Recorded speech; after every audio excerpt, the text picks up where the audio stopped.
അങ്ങനെ നമ്മുടെ അവിനാഷ് ഭയ സുഭാഷ് ഏട്ടനെയും കൂട്ടിയിട്ട് നേരെ അവൻ്റെ വീട്ടിൽ പോകുന്നുണ്ട്. വീട്ടിൽ പോയിട്ട് നമ്മുടെ ചാന്ദിനിയോട് ഒരു ചായ എടുക്കാൻ പറയുന്നുണ്ട്.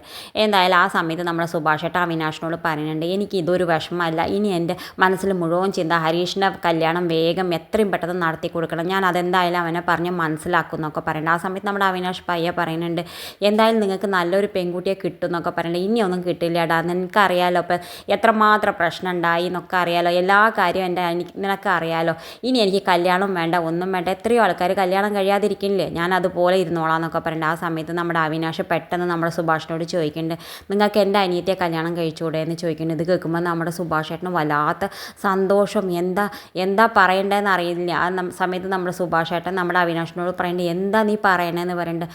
അതെ, ഞാൻ ഇത് എത്രയോ പ്രാവശ്യം ഞാൻ സുഭാഷ് ഏട്ടനോട് സൂചിപ്പിച്ചിട്ടുണ്ട്, പക്ഷേ നിങ്ങളത് തമാശ രീതിയിൽ വിട്ടിട്ടുണ്ട്, ഞാൻ അവളെ അവിടേക്ക് കൊണ്ടുവന്നത് തന്നെ അവൾക്കൊരു നല്ല ജീവിതം കിട്ടട്ടെ എന്ന് വിചാരിച്ചിട്ടാണെന്ന് പറയുന്നുണ്ട്. എന്തായാലും നമ്മുടെ ചാന്ദിനിക്ക് ഇത് കേൾക്കുമ്പോൾ വല്ലാത്ത നാണം വരുന്നുണ്ട്.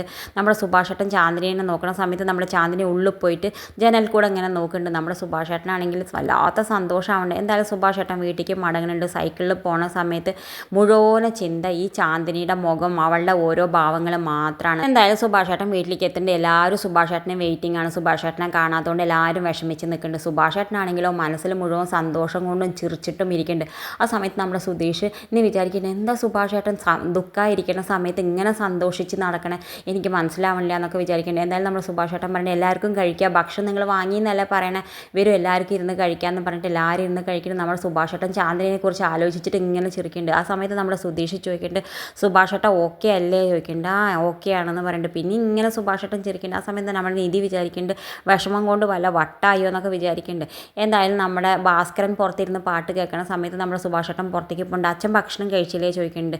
ഇല്ല എന്ന് പറയണം. നമ്മുടെ സുഭാഷ് ഏട്ടൻ വേഗം ഉള്ളിൽ പോയിട്ട് ഭക്ഷണമൊക്കെ എടുത്ത് വന്ന് നമ്മൾ ഭാസ്കരന് കൊടുക്കുന്നുണ്ട്. ഭാസ്കരന് പറയുന്നുണ്ട്, എടാ നീ ഇത് ആലോചിച്ച് വിഷമിച്ചിരിക്കേണ്ട, ഇതൊക്കെ വിട്ടുകള, ദൈവം ഈ വിവാഹം നിശ്ചയം നടത്തിയിട്ടില്ലെങ്കിൽ ഇതിൻ്റെ പിന്നിൽ വേറെ എന്തെങ്കിലും നിനക്ക് നല്ലത് ദൈവം കരുതിയിട്ടുണ്ട്, അങ്ങനെ വിചാരിച്ചാൽ മതി എന്ന് പറയുന്നത്. നമ്മുടെ സുഭാഷ് ഏട്ടൻ പറയേണ്ട ആയിക്കോട്ടെ അച്ഛാ എന്ന് പറയുന്നുണ്ട്. ആ സമയത്ത് നമ്മുടെ ഭാസ്കരൻ ചോദിക്കേണ്ടത്, കുറച്ച് കുടിക്കണോ, നിൻ്റെ മനസ്സ് വിഷമം മാറും എന്ന് പറയുന്നത്. അതിന് എനിക്കൊരു വിഷമവും ഇല്ല, ഞാൻ ഇവിടെ ഇരുന്ന് അച്ഛൻ ഓരോന്നും പറയുള്ളൂ, അതുകൊണ്ട് ഞാൻ ഉള്ളിൽ പോവാണെന്ന് പറഞ്ഞിട്ട് നമ്മുടെ സുഭാഷ് ഏട്ടൻ ഉള്ളിലേക്ക് പോകുന്നുണ്ട്. എന്തായാലും പിന്നെ കാണിക്കണം, നമ്മുടെ നിധി ബെഡ്റൂമിൽ ഇരുന്നിട്ട് ഇങ്ങനെ ആലോചിക്കേണ്ടത്, എന്താ സുഭാഷ് ഏട്ടനെ പറ്റി, എന്തായാലും നമുക്ക് സുധീഷിനോടൊന്ന് സംസാരിച്ചാക്കാമെന്ന് വിചാരിച്ചിട്ട് സുധീഷിനെ വിളിക്കുന്നുണ്ട്. സുധീഷിനോട് പറയുന്നുണ്ട് ബെഡ്റൂമിലേക്ക് വരാൻ പറയുന്നുണ്ട്. ആ സമയത്ത് സുധീഷ് ആണെങ്കിൽ വേണ്ടാത്ത വിചാരിക്കുന്നുണ്ട്. സുധീഷ് വേഗം സ്പ്രേ എടുത്തിട്ടുണ്ട്, പൗഡർ അടിക്കുന്നുണ്ട്, മുടി ചെയ്യുന്നുണ്ട്. സന്തോഷം കൊണ്ട് എന്തിനാന്നാവോ നിധി ബെഡ്റൂമിലേക്ക് വിളിക്കണമെന്നൊക്കെ വിചാരിക്കുന്നുണ്ട്. എന്തായാലും നിധിയുടെ അടുത്തേക്ക് പോണ സമയത്ത് നമ്മുടെ സുധീഷിനോട് നമ്മുടെ നിധി പറയുന്നുണ്ട്, എനിക്ക് സുഭാഷ് ഏട്ടനെ കുറിച്ചാണ് പറയാനുള്ളത്, എന്താ ഏട്ടൻ ഇങ്ങനെ ചിരിക്കണമെന്ന് എനിക്ക് മനസ്സിലാവണേ, എന്തൊക്കെയോ ഏട്ടന് വല്ലാതെ മനസ്സ് വിഷമമുണ്ട്, ഏട്ടൻ്റെ മനസ്സ് ആകെ താളം തെറ്റിയിട്ടുണ്ട്, അതുകൊണ്ട് ഇന്ന് രാത്രി മുഴുവൻ നിങ്ങൾ സുഭാഷ് ഏട്ടനെ നേരെ നോക്കണം എന്ന് പറയുന്നുണ്ട്.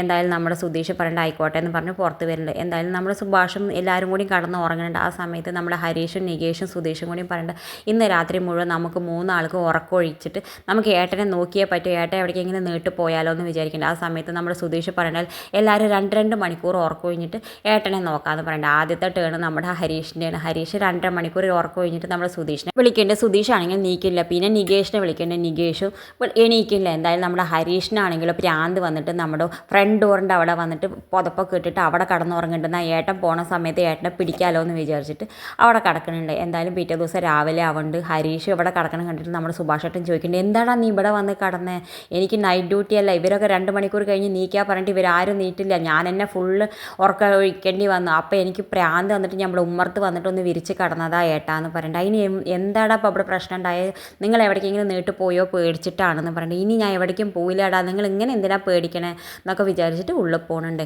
എന്തായാലും നമ്മുടെ സുധീഷിനാണെങ്കിൽ ഒരു സംശയം, എന്തുകൊണ്ടാണ് ഏട്ടൻ ഇങ്ങനെ ഒരു സന്തോഷം, ഒരു ഭാവ വ്യത്യാസവും ഇല്ല, എന്തായാലും ഞാൻ പോയിട്ട് അവിനാഷ് ഭയ്യെ കാണട്ടെ എന്ന് വിചാരിച്ചിട്ട് അവിനാഷിൻ്റെ വീട്ടിലേക്ക് പോകുന്നുണ്ട്. അവിടെ എത്തുമ്പോൾ നമ്മുടെ ചാന്ദിനി ഇങ്ങനെ ചിരിക്കുന്നുണ്ട്. ആ സമയത്ത് നമ്മുടെ സുധീഷിന് സഹിക്കാൻ പറ്റാത്ത അവിനാഷിനോട് ചോദിക്കുന്നുണ്ട്, അവിടെ സുഭാഷ് ഏട്ടനും ചിരിക്കുന്നുണ്ട്, ഇവിടെ ചാന്ദിനിയും ചിരിക്കുന്നുണ്ട്, എന്താ പ്രശ്നം, ഇവർക്ക് രണ്ടാൾക്കും നിങ്ങൾ എന്ത് ഗുളികയെ കൊടുത്തു എന്നൊക്കെ ചോദിക്കുന്നുണ്ട്. ആ സമയത്ത് നമ്മുടെ അവിനാഷ് ഭയ്യ എല്ലാം പറഞ്ഞിട്ട്, ഞാൻ എൻ്റെ പെങ്ങളെ നിങ്ങളെ സുഭാഷ് ഏട്ടന് കല്യാണം കഴിക്കാൻ പറ്റുമോ എന്ന് ചോദിച്ചു എന്ന് പറയുന്നത്. ഇത് കേൾക്കുമ്പോൾ നമ്മുടെ സുധീഷിനാണെങ്കിൽ വല്ലാതെ സന്തോഷം വരുന്നുണ്ട്. ഇത്രയും കാലം ഞങ്ങൾ തെരഞ്ഞു നടന്ന എൻ്റെ എഴുത്തിയമ്മ ഇവരാണോ എന്ന് വിചാരിച്ചിട്ട് നമ്മൾ സുധീഷ് ചിരിക്കുന്നുണ്ട്.